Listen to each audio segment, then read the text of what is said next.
E afinal de contas, teste genético é diagnóstico ou não de doença clínica?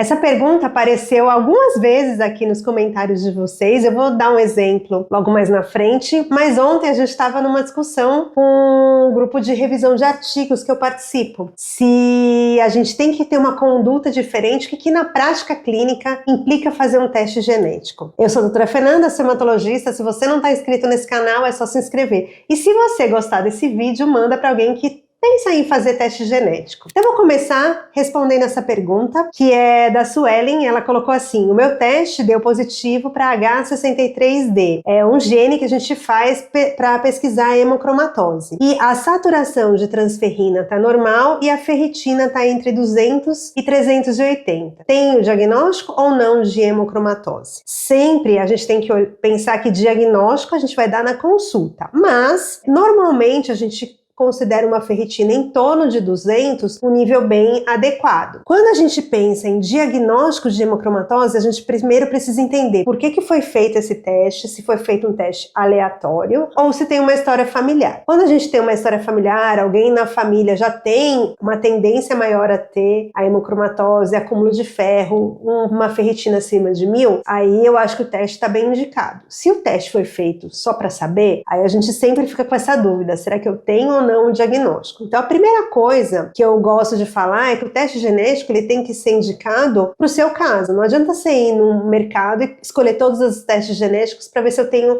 risco de ter alguma doença. O que pode acontecer é vir um monte de coisa positiva e você nunca desenvolver nada. Então, o que eu costumo falar? Quando a gente tem um teste genético positivo, a gente tem que olhar para aquela doença que ele causaria com um olho diferente, ou seja, monitorar mais de perto a ferritina e a saturação de transferrina nesse caso, e se aumentar, a gente entrar com algum tratamento, ou, por exemplo, já tem uma tendência a absorver mais ferro. Será que eu não posso aproveitar essa tendência e fazer uma boa ação? Por exemplo, ser doadora? Já tem uma tendência a absorver mais ferro. Será que vale a pena mesmo eu bloquear minha menstruação? Será que esse fato de sangrar todo mês não é uma coisa boa para o meu organismo? Já tem uma tendência a absorver mais ferro. Será que eu preciso fazer a minha dieta de forma que eu aumente a absorção do ferro? Então eu acho que esse é o olhar que a gente tem que ter quando pega um teste genético positivo. Outro teste que costuma vir positivo também aleatório é o fator 5 de Leiden, que um monte de gente tem feito. O que a gente vê é que existem famílias que têm o teste positivo e nunca ninguém teve trombose. Então eu gosto de falar: sim, você tem um teste positivo, a gente não sabe se vai ter um risco aumentado de trombose, especialmente se não tem nenhuma história familiar, mas não tem como a gente, com um teste positivo, não mudar a profilaxia em situações de risco. Por quê? Porque a gente tem um exame falando que você tem risco aumentado de trombosar. Por que eu vou fazer o padrão, sendo que você ganhou um pontinho na escala de risco? Então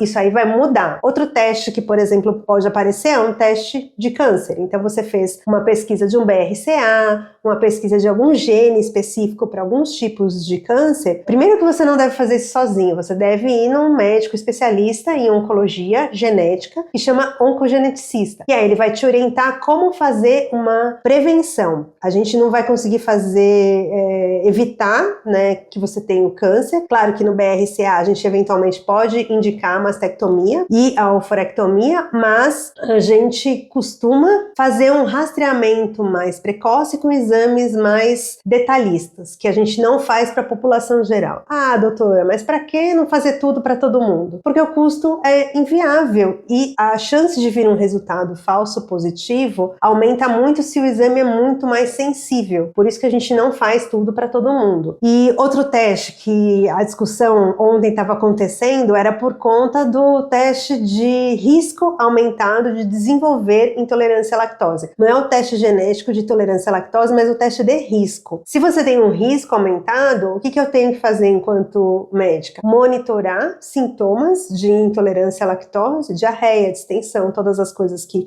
costumam aparecer quando o paciente tem intolerância à lactose, e principalmente monitorar as suas vitaminas para ver se a sua absorção intestinal está normal normal e eventualmente a gente pode ter primeiro uma diminuição de absorção de vitamina para depois desenvolver uma tolerância. Então, ao invés de eu te pedir um retorno a cada 2 anos, a cada 1 ano, a gente pode talvez precisar monitorar um pouco mais de perto, eventualmente a cada 6 meses. Então, a ideia do teste genético é sempre tentar fazer diagnóstico precoce, evitar complicações que você tenha por ter aquele gene e, eventualmente, fazer mesmo uma prevenção, como no caso do BRCA, que a gente retira aí a mama e os ovários para diminuir o risco, né, eliminar o risco de câncer desses tumores, desses órgãos, digo.